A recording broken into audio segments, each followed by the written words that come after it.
దొంగ చేతికి తాళాలివ్వడం అంటే ఇదేనేమో. వివిధ బ్యాంకులకు చెందిన బ్యాంక్ ఎంప్లాయీస్ ఏం చేస్తున్నారో తెలుసా? కమిషన్లకి కకృత్తిపడి సైబర్ నేరగాళ్ళకి హెల్ప్ చేస్తున్నారు. దీని ద్వారానే మనం సైబర్ నేరగాళ్ల వలలో చిక్కుకుంటున్నాం. సైబర్ క్రైమ్ పోలీసులు చేసిన ఆపరేషన్లో ఈ విషయాలు వెలుగులోకి వచ్చాయి. అందుకు గాను వివిధ బ్యాంకులకు సంబంధించిన 7 ఎంప్లాయీస్ ని అరెస్ట్ చేశారు సైబర్ క్రైమ్ పోలీసులు. దీంట్లో చిన్న చితక ఆఫీసర్స్ ఏం లేరు.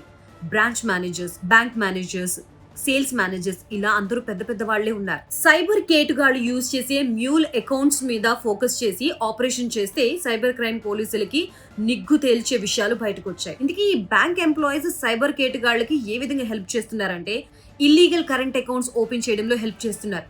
కేవైసీ రూల్స్ ని పాటించుకోకుండా ఉండడానికి హెల్ప్ చేస్తున్నారు.